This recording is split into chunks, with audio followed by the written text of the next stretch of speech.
Isang hindi inaasahang balita ang yumanig sa mundo ng showbiz, matapos ang lahat ng pinagdaanan, muling binalikan ni Catherine Bernardo si Daniel Padilla at tuluyang iniwan si Alden Richards. Ang aktor, labis na nasaktan at ngayon ay nakakaawang makitang nagdadalamati sa pagkawala ng babaeng minahal niya. Maraming netizens ang hindi makapaniwala sa biglaang desisyong ito ni Catherine Bernardo. Si Alden Richards, na minsang naging sandigan ni Catherine, ay tila ngayon ay nag-iisa at walang magawa sa nangyari. Sa isang panayam kay Alden Richards, kitang-kita ang lungkot sa kanyang mga mata. Halos hindi siya makapagsalita nang tanungin kung ano ang nararamdaman niya matapos siyang iwan ni Catherine para bumalik kay Daniel. Mahal ko siya, ginawa ko ang lahat. Pero siguro, hindi talaga ako sapat. Ang mga taga-suporta ni Alden ay labis na nalulungkot para sa kanilang idolo, na anilay hindi deserve ang ganitong sakit. Sobrang unfair. Si Alden na nga yung naging matino, siya pa ang iniwan. Grabe, hindi ko inekspekto. Kawawa naman si Alden. Ayon sa mga malalapit kay Alden, hindi niya inasahan na magtatapos ng ganito ang kanilang relasyon ni Catherine. Naniwala siya na may patutunguhan ang kanilang pagsasama.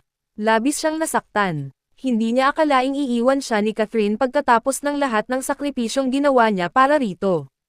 Ngunit sa kabila ng sakit, nanatiling tahimik si Alden at hindi na naglabas pa ng masasakit na salita laban kay Catherine. Masakit man, pero kung yun ang nagpapasaya sa kanya, wala akong magagawa kundi tanggapin. Samantala, sina Catherine Bernardo at Daniel Padilla ay masayang ibinalitang nagkabalikan na sila, dahilan upang mas lalong mawasak ang puso ni Alden. Ang tanong ng marami, bakit biglang nagbago ang isip ni Catherine?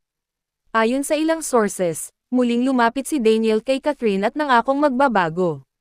Ipinaglaban nito ang kanilang relasyon at tila nahulog ulit ang loob ni Catherine sa kanya. Nagmakaawa si Daniel ng matagal na buwan para mapatawad siya ni Catherine.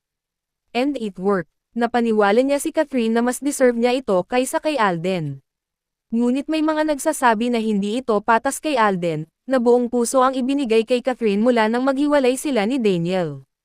Catherine, bakit mo ginawa to? Grabe ka kay Alden.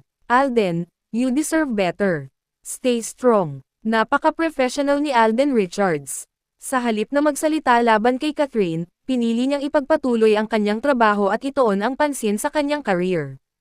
Hindi ko ipipilit ang sarili ko sa isang taong hindi ako pinili. Sa ngayon, si Alden Richards ay patuloy na nagpapakatatag, ngunit ayon sa mga malalapit sa kanya, hindi maitatangging sobrang sakit ng kanyang pinagdadaanan. Halos hindi siya makatulog. Tahimik lang siya, pero alam mong nasasaktan siya. Patuloy nating tututukan kung paano haharapin ni Alden Richards ang panibagong kabanata ng kanyang buhay matapos ang masakit na breakup nila ni Catherine Bernardo.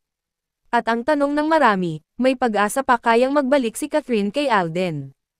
O ito na nga ang huling kabanata ng kanilang kwento?